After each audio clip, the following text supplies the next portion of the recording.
Shalom, shalom à tous, que l'Éternel des armées vous bénisse en ce dimanche de juin. Nous sommes au mois de juin, nous sommes arrivés à ce nouveau mois et nous bénissons Dieu pour nous, qui nous a accordé sa grâce d'atteindre ce mois-là. Donc avant même de commencer cet enseignement, je désire bénir ton mois, bénis notre mois de juin. Je déclare maintenant sur ta vie que le Seigneur te bénisse dans le mois de juin, qu'il permet à ce que, au nom de Jésus, tous les plans des ténèbres contre ta vie, contre la vie de ta famille, contre tout ce qui te concerne, soient nuls et sans effet. Que Dieu te permette de croître encore davantage dans tout ce que tu fais, qu'il te donne la santé divine dans tout ce que tu fais, qu'il te bénisse au nom de Jésus, qu'il te fasse prospérer, que dans ce mois de juin, ce que tu n'as jamais vu de la part du Seigneur soit ton partage au nom de Jésus. Je ne sais pas dans quoi, qu'est-ce que tu vis actuellement, mais je déclare et je prie et je bénis et je dis sur ta vie que ce que tu es en train de vivre va s'arrêter dans le nom de Jésus, au nom de Jésus. Je prie aussi que le désir de ton cœur actuel, là tu as un projet dans ton cœur, que dans le mois de juin, cela puisse s'exaucer dans le nom précieux de Jésus. Que Dieu bénisse ton mois de juin, que ce soit un mois d'abondance, un mois de réussite, un mois aussi de consécration. Oui. Parce que beaucoup ont du mal actuellement avec leur foi, ont du mal avec le temps de prier avec Dieu. Que ce mois de juin soit un mois où tu as beaucoup de force pour prier, où tu as beaucoup de joie dans la présence de Dieu, où tu passes énormément de temps dans la présence de Dieu au nom de Jésus. Que le mois de juin aussi soit le mois de ta délivrance. Je ne sais pas qu'est-ce qui domine sur toi ou qu'est-ce qui te retient, mais je déclare maintenant que dans ce mois de juin, tu sois libéré au nom précieux de Jésus. Que Dieu te bénisse pour ce mois de juin. Alléluia. Amen. Nous bénissons le Seigneur. Aujourd'hui, je vais continuer encore. Je vais donner le dernier enseignement de notre série d'enseignements sur la croissance financière. Oui, je vais donner cet enseignement-là parce que je crois que nous avons besoin de croître financièrement. Abba Shalom a besoin de croître financièrement. Nous avons besoin d'avoir de l'argent. Nous en avons besoin. Avant, faisais partie de ces chrétiens-là qui ne voulaient pas entendre parler d'argent, qui étaient bloqués sur le fait qu'on enseigne sur l'argent, qui n'écoutaient même pas d'enseignement qui en parlait, parce que je me disais c'était les choses de la terre, nous on se prépare pour le ciel, ce sont les gens qui veulent encore dépouiller les enfants de Dieu et tout le reste et tout le reste. J'avais tellement de blocages et je crois que c'était à tort que j'avais eu ces blocages. C'est vrai que la raison qui me poussait à avoir ces blocages-là était noble, parce que quelque part, je voulais protéger la graine de Dieu en moi. Je voulais pas me détacher du Seigneur. Mais ce que j'ai compris par la suite, dans ce monde, tout est une question d'équilibre. Ce n'est pas une histoire d'extrémité. Équilibre. Dieu nous appelle à nous concentrer sur les choses d'en haut, mais en même temps, il nous a mis sur cette terre et il nous appelle aussi à avoir de l'équilibre dans cette terre, parce que la Bible nous-mêmes nous parle d'argent. On ne parle pas d'argent au ciel, on parle d'argent sur la terre. Parce qu'au ciel, nous n'achèterons rien, nous ne vendrons rien, nous serons dans la gloire de Dieu. Alléluia. Mais sur la terre, nous avons besoin d'argent. C'est pour ça que la parole de Dieu pouvait dire que l'argent répond à tout. Aujourd'hui, j'ai compris qu'il est important de parler d'argent à l'église pour que les chrétiens prospèrent, pour que nous prospérons. Ce n'est pas dans le cœur de Dieu que nous soyons dans la disette. Ce n'est pas dans sa volonté que nous ayons des problèmes financiers. Ça ne le glorifie pas. Lorsque nous ne pouvons pas nous nourrir convenablement, nous pouvons nous soigner convenablement, que nous partons, nous chrétiens, demander de l'argent à ceux qui ne le sont pas, et que nous ayons des problèmes, ça ne glorifie pas Dieu. Dieu veut que tu aies de l'argent pour tes besoins, mais Dieu veut aussi que tu sois riche pour lui. Donc comme je le disais, depuis que j'ai écouté l'enseignement sur riche pour Dieu, j'ai compris encore que j'ai besoin d'argent. Je dois chercher l'argent. Mais pas pour pouvoir, pas le chercher comme les gens du monde le cherchent, mais le chercher pour que je sois riche pour Dieu. Parce que l'œuvre de Dieu a besoin de mon argent. L'œuvre de Dieu a besoin de moi. Moi-même, j'ai besoin d'être dans de bonnes conditions de vie. J'ai besoin de mettre mes enfants à l'abri. Quand le Seigneur lui-même parle d'héritage pour nous, c'est que nous devons parler d'héritage pour nos enfants. Donc, avant de quitter ce monde-là, nous devons laisser un héritage à nos enfants. Alléluia. Et je déclare sur ta vie, tu ne partiras pas sans laisser un héritage à tes enfants. Oui, le plus important des héritages à laisser à notre enfant, c'est qu'ils reçoivent Jésus. C'est qu'il y ait des bonnes valeurs. Mais il faut comprendre aussi on doit leur laisser aussi un héritage d'une maison, qu'il n'y ait pas à faire les efforts que nous avons à faire. Il n'y ait pas à reprendre la roue que nous avons déjà construite. Alléluia. Et Dieu nous bénira. Regardez pour Abba Shalom. Nous devons grandir. Bientôt, nous aurons 10 ans d'exercice Bientôt, nous aurons 10 ans d'exercice. Nous avons des projets que nous devons réaliser. Mais ces projets-là ne vont pas se réaliser avec le pasteur. Ces projets vont se réaliser avec vous et avec moi. Nous devons être riches pour réaliser ces projets-là. Je pense déjà à une grande salle construite derrière.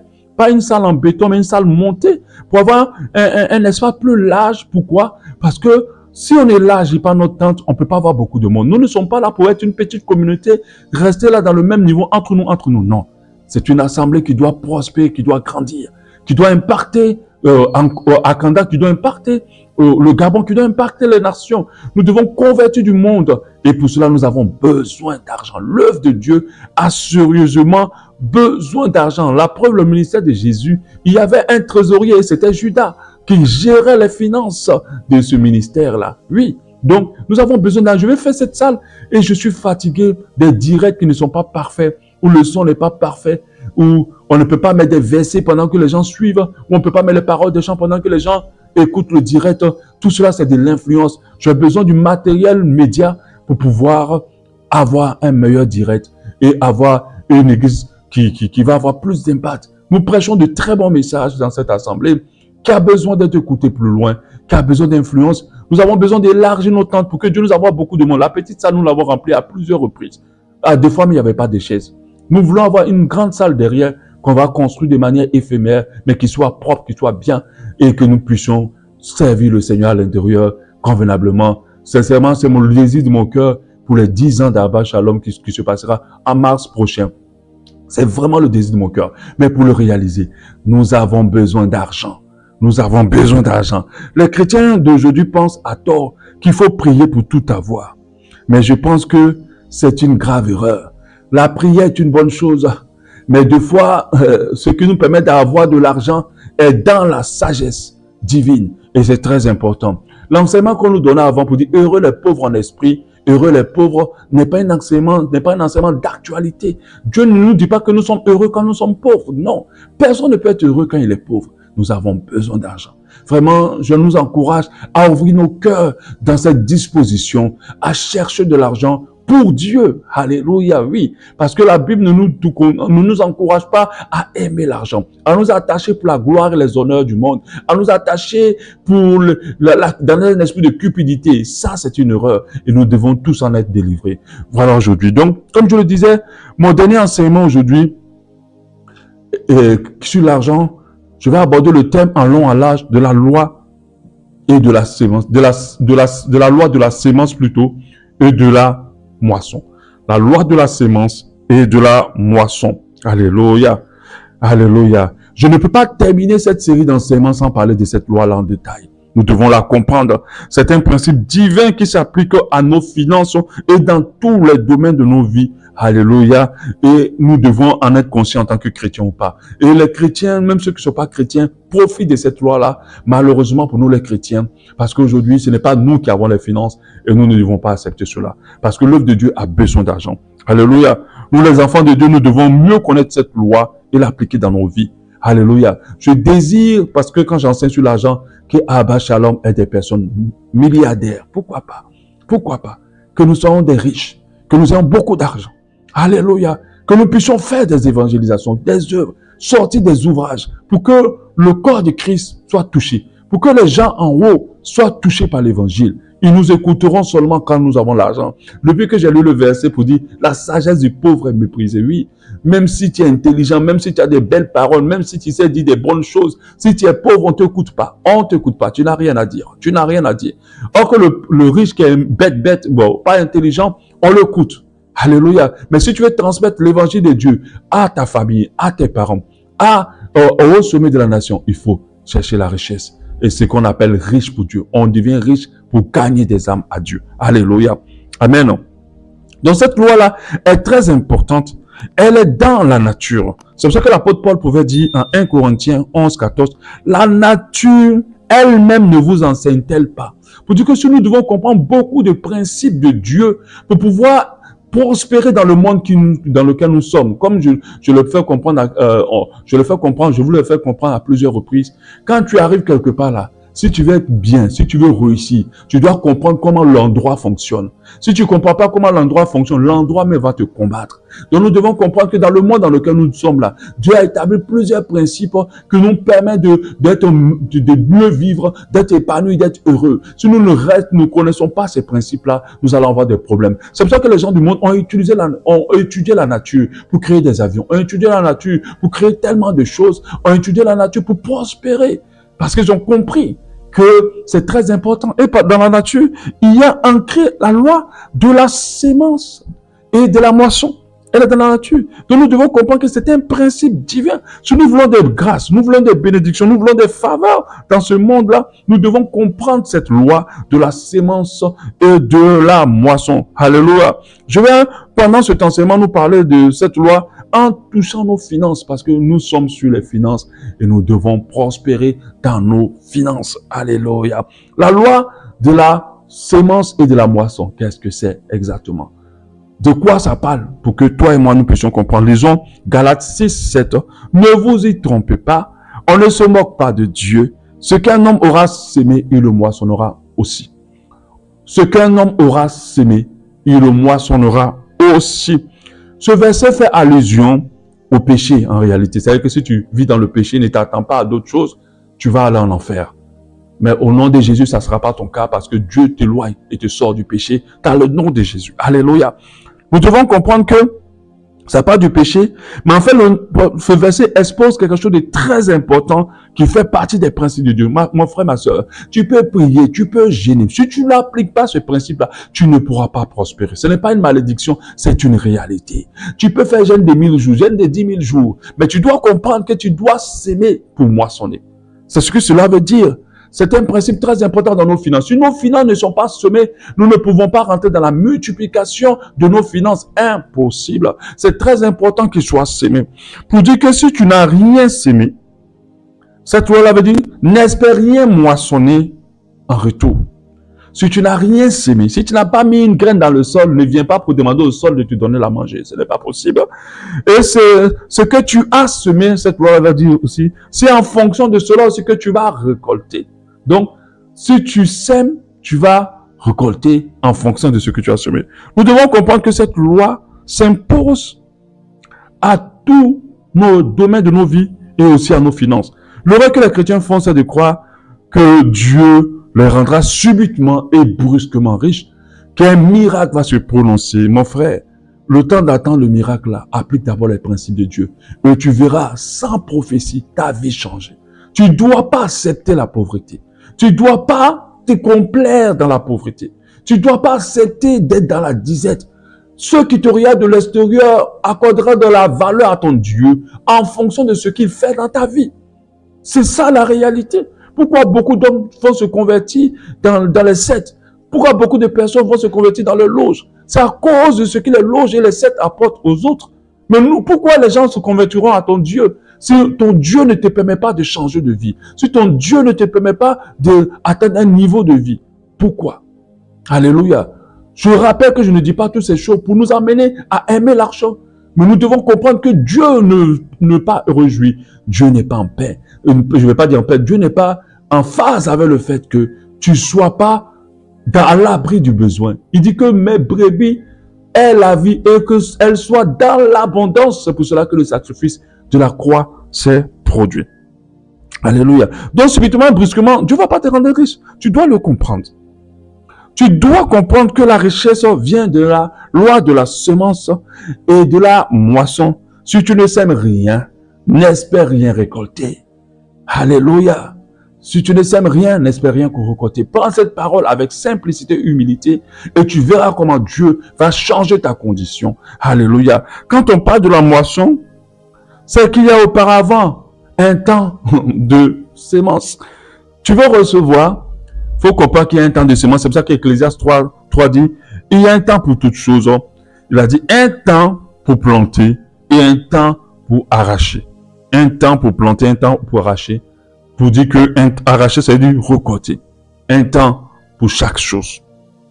Déjà, ce que nous devons retenir pour entamer l'enseignement, c'est d'apprendre à s'aimer si on veut récolter, si on veut moissonner. Ne dépensons pas tous nos finances Pensons aussi sémence dans tout ce que nous recevons. Pensons sémence si nous voulons multiplier nos sémences, nos finances. Celui qui récolte toute la graine, on suppose un champ de maïs. Celui qui récolte tout son champ de maïs et qui mange tout, déclare déjà sa pauvreté et sa disette dans la prochaine saison. Même ceux qui sont au village savent qu'il faut mettre à côté une partie de notre récolte pour la ressemer, pour en avoir en abondance et pour en avoir toujours. Plus vous gardez à côté pour semer, plus vous devenez riche. Alléluia. Le gros avantage de la semence, c'est qu'on ne récolte pas ce qu'on a semé. Oui. Ça fait une petite parole contradictoire de ce que je dis. Mais plutôt au centuple de ce qu'on a semé. Ah oui, c'est ça l'avantage. Tu mets une graine dans le sol, ce n'est pas la graine que ça va te donner à la fin. Ça va te donner un arbre et ça va te donner beaucoup plus de graines au centuple. À chaque fois que tu sèmes, tu te mets dans une disposition de récolter beaucoup plus que ce que tu as semé. Il y a une parole de la Bible qui le dit dans la parabole du royaume des cieux, Matthieu 13, 31. Il est pour une autre parabole, il le dit. Le royaume des cieux est semblable à un grain de sélévé. Grain de sélévé, c'est tout petit, qu'un homme a pris et a semé dans un champ. C'est la plus petite, comme on le dit, de toutes les semences. Mais quand il a poussé, il est plus grand que le légume et devient un arbre. Dans de grains, on a le plus grand que le légume arbre, de sorte que les oiseaux du ciel viennent habiter dans ses branches. Alléluia. La loi de la semence de la moisson est plus explicite aussi au travers d'un passage très important. Proverbe 11, 24. Proverbe 11, 24. C'est un passage qui m'a touché. C'est un passage qui confirme encore ce que je dis. Tel qui donne librement devient riche. Quand on parle de richesse, on ne parle pas du ciel, on parle de la terre. Tel qui donne librement devient riche. La Bible dit que quand tu donnes, tu deviens riche. Tel qui épargne à l'excès, toi qui aimes garder ton argent, économie, je vais faire mes projets, je garde, ne fais que s'appauvrir. Donc ça veut dire que toi qui ne donnes pas là, tu vas t'appauvrir. C'est ce que la parole de Dieu dit. L'âme bienfaisante sera rassasiée. Celui qui aime donner va avoir beaucoup. Celui qui arrose sera lui-même arrosé. Voilà la loi de la semence. Tout est là et de la moisson. Celui qui retient le blé est maudit. Celui qui garde son argent. La parole de Dieu dit, tu es maudit du peuple. Mais la bénédiction est à la tête de celui qui vend, c'est-à-dire celui qui donne. La bénédiction est sur la tête de celui qui donne. Donc si tu retiens ton argent, tu vas t'appauvrir. Si tout ce que tu gagnes, tu prends pour régler tes problèmes, tes choses, c'est-à-dire que tu as retenu ton argent, tu prends pour dépenser que pour toi, tu ne penses pas à donner à Dieu, tu ne penses pas à planter, tu ne penses pas à semer, alors tu risques de t'appauvrir. Alléluia, c'est ce que la parole de Dieu nous dit. Maintenant, qu'est-ce que nous allons voir aujourd'hui dans cet enseignement de la loi de la semence et de la moisson que nous avons clairement compris? Il est important pour nous de donner, pour devenir plus riches, pour grandir. Et ça, si je ne vous enseigne pas, on restera toujours tous dans la pauvreté. Il faut apprendre qu'on donne, qu'on grandisse, qu'on se multiplie, que l'œuvre se multiplie, que nous-mêmes nous soyons dans de bonnes conditions et que les gens voient que notre Dieu est grand et que les gens se convertissent et que nos familles se convertissent, que nous puissions parler à tout et n'importe qui parce que nous sommes dans cette dimension. Alléluia. Et qu'on puisse nous écouter parce que la sagesse du pauvre n'est pas écoutée, elle est méprisée, peu importe ce qu'il a à dire d'intelligent. Alléluia. Qu'est-ce que nous allons voir dans la loi de la semence? Dans la loi de la semence de la moisson, nous devons comprendre que ce n'est pas toutes les semences qui portent du fruit. Donc, alors nous allons voir comment semer afin que cela porte du fruit. Parce que vous pouvez planter une graine, mais vous devez être conscient que qu'il n'y a pas mal de paramètres pour que cette graine puisse pousser. Nous devons comprendre que ce n'est pas tout ce qu'on sème qui prospère. Parce qu'il y a des gens qui disent, pasteur, mais j'ai donné, mais je ne comprends pas, j'ai encore des problèmes. C'est encore difficile, oui. Mais est-ce que tu as semé comme il faut? C'est ce qu'on va voir. Voyons ensemble les semences qui portent du fruit. Une semence qui porte du fruit. Quelles sont les conditions pour qu'une semence porte du fruit? Ou quoi, comment nous devons semer afin que de moissonner? C'est ce que nous allons voir aujourd'hui. On va le voir rapidement. Alléluia. Semer une bonne semence. Première condition. Oui. Si tu vas semer un grain d'arachide cuit, un grain de maïs cuit, qui n'est pas de qualité, qui est pourri, ça va pas pousser. Donc, il faut que ce que tu sèmes soit de bonne qualité. Il faut que ce que tu sèmes soit de bonne qualité. Donc, il faut que ta graine soit bonne. Si elle n'est pas bonne, alors ce que tu vas semer ne va pas pousser. Un passage de la Bible nous le dit en Galates 6, 8. Celui qui sème pour sa chair moissonnera pour la chair la corruption. Mais celui qui sème pour l'esprit, moissonnera de l'esprit la vie éternelle. Comme on dit, celui qui sème le vent récoltera la tempête. Ça, c'est dans la Bible aussi. Pour comprendre que ce que tu vas s'aimer là, c'est ce que tu vas récolter. C'est-à-dire que si ta semence n'est pas de qualité, tu ne vas pas récolter quelque chose de qualité aussi. Alléluia. Donc, une bonne graine, c'est quoi? C'est de l'argent propre. C'est de l'argent qui n'a pas été volé. C'est de l'argent qui n'a pas été dérobé. C'est de l'argent qui n'a pas été gagné illégalement. C'est de l'argent qui n'a pas été gagné au travers d'un métier sale. C'est de l'argent qui n'a pas été dérobé. Il faut que ton argent soit pur. Gagner à la suivante au fond, gagner honnêtement. Que ce soit de l'argent pur. Alléluia. C'est pour ça que tout le temps nous prions pour les offrandes afin que Dieu les sanctifie. Parce que ce n'est pas tout le monde qui met dans la caisse du Seigneur, dans les offrandes, de l'argent purifié. Quelqu'un peut coucher avec son gars et le gars va lui donner de l'argent et la personne va lui donner une partie à l'église. Et nous ne voulons pas que les offrandes que nous donnons au Seigneur, que nous investissons dans l'œuvre de Dieu, soient impures. C'est pour ça que nous prions. Mais cette personne-là, elle donne pour rien. Parce que cela ne pourra pas prospérer. La graine est mauvaise. Alléluia. Nous avons la parabole pas la parabole, j'ai parlé plutôt comment on appelle ça, du type de la semence. J'ai plutôt entamé la deuxième partie. La deuxième condition pour que la semence porte du fruit, s'aimer dans la bonne terre. Oui, on ne sème pas partout. On ne donne pas partout, mon frère. Si tu donnes l'argent à ta maîtresse, même si tu règles tous ces problèmes, ça va plomber tes finances, ça ne va pas prospérer. Alléluia. Si tu donnes ton argent à un faux homme de Dieu, un escroc, qui t'a demandé de l'argent en te disant ça va se multiplier, ça ne va pas se multiplier. Ça va se bloquer là. Tu dois te semer dans la bonne terre. Nous avons la parabole du semeur. Matthieu 13 au verset 3, toujours en royaume des cieux. Une partie de la semence va tomber le long des chemins, les oiseaux vont manger, d'autres dans les épines. Et puis on parlera au verset 8. Une autre partie tomba dans la bonne terre, elle donna du fruit. Un grain 100, un autre 60, un autre 30. Que celui qui a des oreilles entend ce que la parole de Dieu dit. Donc pour vous faire comprendre que quand ça tombe dans la bonne terre, ça apporte du fruit. C'est quoi la bonne terre? Nous connaissons déjà ce que c'est que la bonne terre. Nous en avons parlé. C'est tout ce qui s'investit dans l'œuvre de Dieu, l'œuvre authentique de Dieu. Quand vous trouvez une assemblée qui sert sincèrement, concrètement le Seigneur, à chaque fois que vous mettez votre argent dans cette assemblée, pour permettre à ce que l'œuvre avance, vous sémez dans la bonne terre. Et cet argent-là va vous être rendu plutôt au centuple dans le nom de Jésus. Les serviteurs de Dieu authentiques qui sont dans le besoin, je précise, lorsque vous investissez dans leur argent, ou bien qui œuvrent vraiment pour le Seigneur, et qui utilisent vraiment leurs finances, qui sont riches pour Dieu, lorsque vous investissez dans la vie de ces serviteurs de Dieu, vous sémez dans la bonne terre. J'ai parlé aussi des frères de l'aumône, les gens qui sont dans le besoin, les gens qui ne s'en sortent pas. C'est la bonne terre. Une des bonnes terres aussi, c'est nos parents, ceux qui nous ont gardés, ceux qui nous ont élevés.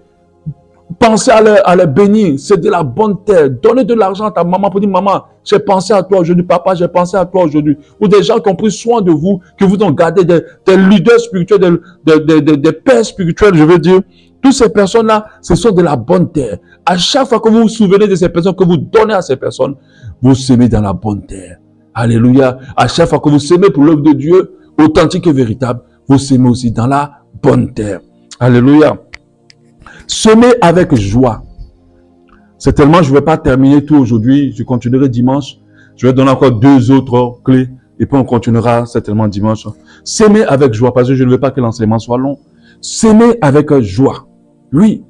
Lorsque nous donnons le cœur serré, c'est pour ça que ne donnez jamais quelque part où on vous a enseigné et on a tellement mis la pression que vous êtes levé pour donner parce que vous ne voulez pas donner, mais on vous a forcé de donner et vous êtes parti donner à cause du regard, à cause de la pression ou bien quelqu'un vous a imposé, voilà. Celui qui donne avec joie, donnons de la valeur à sa sémence. Permet à ce que cette sémence puisse produire, alléluia, puisse produire du fruit au centuple. Oui, vous devez donner sans contrainte, vous devez donner sans tristesse, vous devez donner avec joie. 2 Corinthiens 9, verset 6. Sachez-le, celui qui sème peu, moissonne peu. Celui qui sème abondamment moissonnera abondamment. Que chacun donne comme il a résolu dans son cœur, avec joie, avec conviction bien sûr, sans tristesse ni contrainte. Donc, partout où on vous prêche de donner, forcez là, où vous sentez la pression pendant que vous êtes assis, vous n'avez pas prévu de donner, vous ne voulez pas donner, mais vous sentez une forte pression de donner. Ce n'est pas bon. Dieu ne bénit pas ce genre de semences-là. Dieu ne bénit pas ce genre de semences. C'est vrai, on entend le témoin, oui, j'ai hésité, je ne voulais pas. Après, je suis allé donner. Oui, mais la personne va toujours dire que Dieu m'a convaincu, j'ai eu une conviction d'aller donner. Il faut qu'il y ait la conviction, il faut qu'il y ait la joie. Il faut que tu donnes, il faut que tu aies de la joie en donnant. Quand tu donnes avec joie, alors cette semence va porter du fruit. Car Dieu aime celui qui donne avec joie. Vous voyez? Car Dieu aime celui qui donne avec la joie. C'est la pensée, la suite de ce verset. Car Dieu aime celui qui donne avec joie. Et Dieu peut vous combler de toutes sortes de grâces afin que possédant toujours en toutes choses de quoi satisfaire vos besoins. Donc quand tu donnes, il va permettre ce que tu possèdes toujours en toutes choses de quoi satisfaire tes besoins. Ça veut dire, tu ne vas pas être dans le manque, dans le besoin. Et que vous soyez encore en abondance pour toute autre bonne œuvre. En abondance pour toute bonne œuvre. Regarde ce qu'il dit. En abondance pour toute bonne œuvre. Donc, c'est que tu vas recevoir en abondance pour investir dans l'œuvre de Dieu, pour être riche pour Dieu. Pour être riche pour Dieu. L'œuvre de Dieu, leur monde, aider les gens, bien sûr, tu sais en avoir. Mais tu vas, d'abord, il a dit, satisfaire d'abord tous tes besoins. C'est que tu ne vas pas être là, oh, je n'arrive pas à payer mon loyer. Oh, je n'arrive pas à envoyer mes enfants à l'école. Oh, je n'arrive pas à me soigner. Oh, je n'arrive pas à prendre une maison convenable pour vivre avec mes enfants. Oui, Dieu va permettre ce que, lorsque tu sèmes avec joie, que tu y aies pour toi, mais que tu puisses aussi, au nom de Jésus, être riche pour toute bonne œuvre. Alléluia. Donc, s'aimer avec joie. La première, s'aimer une bonne sémence. On ne sème pas n'importe quoi. On sème quelque chose qui a qui soit bonne, une bonne sémence. S'aimer sur la bonne terre. La bonne terre, c'est tout ce qui fait partie de l'œuvre de Dieu. Et tout ce qui fait partie de l'œuvre de Dieu aussi, c'est d'aider les gens dans le besoin. Oui, la religion pure et sans tâche est d'aider les gens dans le besoin. Les veuves et les orphelins, comme la Bible nous le dit. Donc, c'est aider les gens dans le besoin. C'est une bonne œuvre. Et surtout, j'ai parlé du fait aussi d'investir dans ceux qui vous ont élevé, ceux qui vous ont éduqué, ceux qui ont été vos parents, ceux qui sont vos parents plutôt, ceux qui ont été là pour vous. Quand vous bénissez ces personnes-là, vous bénissez vous s'aimez dans la bonne terre. Et le troisième élément, c'est s'aimer avec joie, sans contrainte, sans tristesse. Il faut que tu ailles donner toujours avec joie. Ce que tu donnes là, tu ne te sens pas contraint de le donner, mais que tu le fasses avec joie. Si on te dit de le faire, ne le fais pas. Si tu ne le sens pas, si tu le donnes malgré toi, ça sera une sémence inutile. La personne qui va pas produire. La personne sera cette contente que tu as eu que tu lui as donné de l'argent, mais ça va rien donner pour toi. Et nous ne devons pas, une chose que je vais dire avant de continuer, nous ne devons pas donner en disant que non, je donne pour ne rien espérer. Ah non, non, non, non, non, non, non. Ah non, non, non. J'ai écouté un homme de Dieu qui m'a dit ça, qui m'a ouvert encore davantage les yeux. Parce que moi, je me disais, non, il faut donner sans rien espérer. Il faut donner sans rien espérer. Non, non, non, non, non. Je n'ai pas dit d'espérer en la personne. Si tu donnes à quelqu'un, n'espère pas ce que la personne te rembourse. Parce que quand la personne te rembourse là, ta grâce s'annule. Mais quand à chaque fois que tu donnes, lève tes yeux vers Dieu pour dire, j'ai donné. Tu as dit que si je donne, je recevrai. Alléluia. Si je donne, je recevrai. Il dit, donnez vous sera donné. Alléluia. La parole de Dieu nous dit de donner. Vous ne verrez pas quelqu'un aller planter des graines dans un champ. Il finit de planter les graines et puis il dit, non, j'ai planté quand c'est pas grave, je m'en occupe plus. J'ai donné juste. Non, quand quelqu'un plante une graine, c'est parce qu'il espère une récolte, c'est parce qu'il espère une moisson. Donc à chaque fois, mon frère et ma soeur, que tu vas donner, attends-toi à ce que Dieu te bénisse. Alléluia. À chaque fois que tu vas donner, attends-toi à ce que Dieu te bénisse. C'est biblique. C'est biblique. Dieu même te fait la promesse que si tu donnes, si tu le mets de la sorte à l'épreuve, tu vas voir comment il va ouvrir les écluses des cieux pour toi, les finances pour toi. Donc tu dois comprendre que Dieu même est d'accord avec le principe que quand tu donnes là, tu dois t'attendre à ce qu'il te bénisse. Alléluia. Amen. Je vais donner le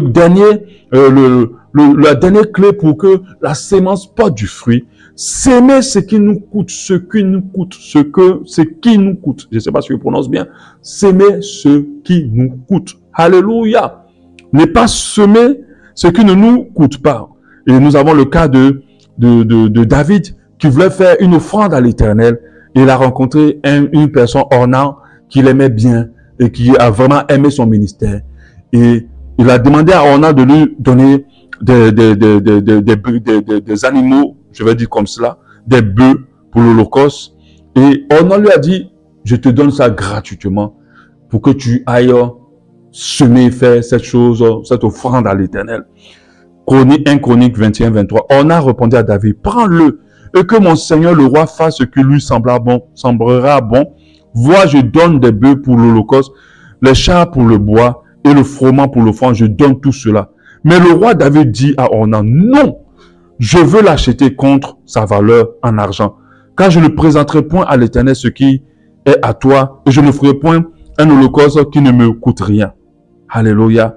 David donna à Ornan 6 cycles d'or pour l'emplacement. David a refusé de donner à Dieu ce qui ne lui coûte pas. Nous devons comprendre cela. Je me rappelle de ce témoignage d'un frère. Il m'a dit, il était une fois à l'église et on demandait le temps de offrandes. Il n'avait pas d'argent. Il a demandé à son voisin, pardon, donne-moi un peu d'argent pour que je fasse une offrande. Et le voisin lui a tendu 500 et il a fait l'offrande. Cette personne-là n'a pas compris l'importance de l'offrande. Non seulement il a sémé pour son voisin, parce que cet argent n'est pas à lui, ça lui a pas coûté quoi que ce soit. C'est pour ça que lorsque vous apportez une offrande à Dieu, qui sort du labeur de votre travail, qui sort du labeur de votre exercice de travail, qui sort du labeur de vos business, de vos affaires, c'est de quelque chose qui vous coûte parce que ce n'est pas rien. Alors quand vous apportez à Dieu, alors cette sémence a de la valeur. On ne donne pas à Dieu ce qui ne nous coûte pas. Nous devons le comprendre. Quand on parle de coûter, on parle de vraiment quelque chose que lorsque nous donnons, nous arrachons. Nous arrachons quelque chose. Nous nous privons, voilà, je préfère dire ça, de quelque chose. Parce que lorsqu'on prend de la dîme, tu gagnes 1 million par mois et tu dois donner 100 000 à Dieu. 100 000 là, c'est pas rien. 100 000, mais je suis loin. Tu as 100 000 par mois, puis tu dois donner 10 000. 10 000, ce n'est pas rien. Pour quelqu'un, ce n'est pas rien. 10 000, c'est sac de riz, c'est huile, c'est transport, c'est beaucoup de choses. Ça nous coûte. Ça nous coûte. Alléluia. Et ça donnera valeur. Et la sémence va donner. Et ça va prospérer. Alléluia. Je vais m'arrêter là pour aujourd'hui. Quand il plaît à Dieu, dimanche prochain, je vais terminer avec la sémence qui porte du fruit. La loi de la sémence et de la moisson. Je t'encourage à ne pas retenir ta main, à être généreux avec Dieu, à donner dans l'œuvre, à donner pour l'œuvre, à donner aux gens qui ont dans le besoin. Ne retiens pas tout ton argent pour toi. Parce que si tu veux être prospère, sache que cette loi-là est de Dieu et Dieu t'amènera loin si tu l'appliques. Que Dieu vraiment te bénisse, qu'il bénisse encore ton mois de juin. Bon culte à tous. Amen.